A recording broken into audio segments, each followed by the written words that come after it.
Now, I do admit I'm not completely convinced about the naming of this watch brand, so I'm not going to be talking about that. What I'm going to be talking about is the watch itself, what's in front of me, and what's in front of me is a watch that I really like the look of.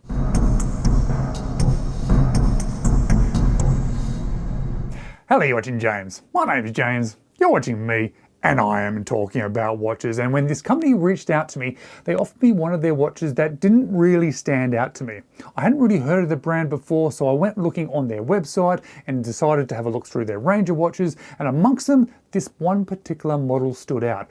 I really liked the design elements of it, the sandwich dial, but also the interesting case, and I asked them, could I possibly have one of those ones to feature on my channel? And they obviously said yes, because they sent it out to me. And because they did send this watch out to me, I put that sponsored icon pop up there, and I'm going to leave a link to the Aliexpress store where you can purchase this particular watch. And if you are going to purchase this particular watch, you'll see that there are actually a couple of different variations of it. And I'm not 100% convinced I picked the right one of the particular variations that are available, because there's two different case variations. There's this gunmetal case, which is what I did choose, and I prefer that one.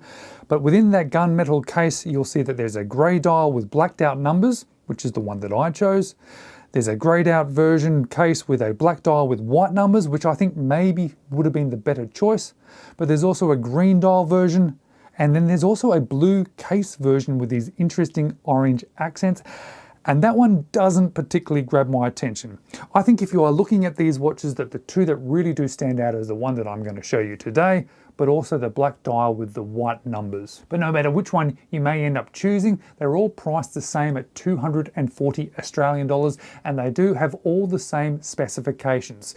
They are all powered by a Miyota 8215, and they have 100 meters of water resistance. And of course, they all then have the same dimensions too, because the case of this watch is 42 millimeters, the height is 13.5 millimeters, it has a lug-to-lug of 50 millimeters, a lug width of 22 millimeters, and a weight of only 89 grams. Now, as you look closer at this dial, this watch is the first thing that really captured my attention. There's some elements of this dial that I really like, and there's a couple that I'm a little bit unsure about. But of course, the first thing that really did stand out to me was two things. Both those hands, they are skeletonized, but they have all that lume on the outside with that black base, which I think is really cool. But I like that, and then how it is opposite mirrored on the second hand with the white base and then the black tip. And I like how that then works in regards to the lume, and I like how it then contrasts on that black dial.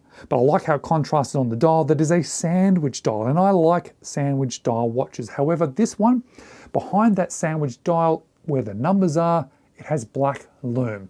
And black lume doesn't always translate very well after dark. And as you see the lume of this, well, initially it does actually look quite good after I've hit it with a UV light, but it does degrade relatively quickly. And I think perhaps the white background number version might have been better, and might have been better with daytime legibility as well. But it's hard not to like how those hands look against that dial. Being able to see through it, having a different design, it's really nice. And I always just do like a sandwich dial, and I picked this one because I thought it looked very subtle. And it does look very subtle in real life, but you do then need to capture this watch at the right angle to then make it very easy to tell the time. So yes, maybe the other version may have been better, but it really depends on what visual aspect of a watch that you like. What I'm not completely convinced about is the placement of that date window. It looks awkward.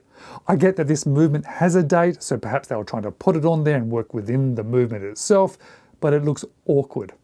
Yes, it's very functional, but it looks awkward. So I probably would not have liked that place there. Would have looked better and cleaner without it. And that awkward placement then doesn't work very well with the printed text on the dial. That white text of the brand name under the 12, and then automatic and 100 meters and water resistance just above the 6.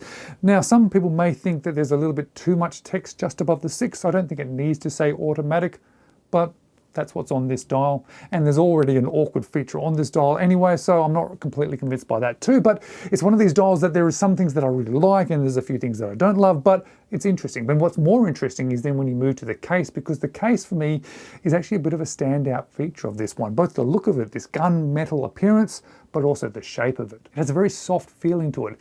It's almost like a bead blasted feel, but it has a shiny aspect to it. And it has that dividing line, which leads out to these wire looking lugs. Now these may appear on first visual inspection of it as solid lugs, but they are not. There is actually a spring bar inside that strap, so you can swap this out to other straps. It just has this wire effect lugs. This movement, of course, does have hacking and hand winding, and it's a nice actual feel to utilize this smaller crown, and I think it fits in nicely with the design of the case and those lugs. And you do get to see that movement as you flip this watch over because it has a see-through case back. But the strap itself, as I move to that and put it on, I can say it has this fabric feel to it. It has a rather stiff feel to it, but what stands out most about it is the interesting buckle. It has one of those tubes that overlaps on top of it, which spins around, which I guess makes it easier to then put the strap on and off. But I guess it kind of also fits in with the case of this watch. Because they've also that same color, it's nice that they fit together. It becomes it's more of a cohesive unit. This strap really does fit in nicely with this watch, but I think it's a strap that you're going to have to wear a bit in order for it to wear in. Now when I put this watch on, it gives me a really interesting experience. It makes me think of a trench watch or a vintage watch or a vintage military watch. It's very comfortable and easy to wear, but it's not one of those watches that sort of melds down into and onto a wrist.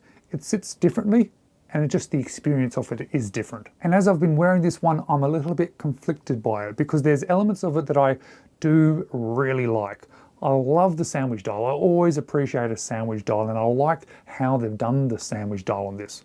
However, I'm not particularly enthralled with the version that I picked. Possibly I should have picked the other one. I do love the hands of it, I love the case shape. But then when you look at the crystal, you see there's quite a bit of AR coating on there, which I'm not convinced that that's a good idea. I'm not completely convinced by the wire lugs, however it does suit the style of this watch, and the branding, well, that may be a bit of an issue for some people. But either way, it's nice to be able to get hands-on with this one and experience a completely different style watch. Thanks for watching. Here's another couple of videos you might want to watch next.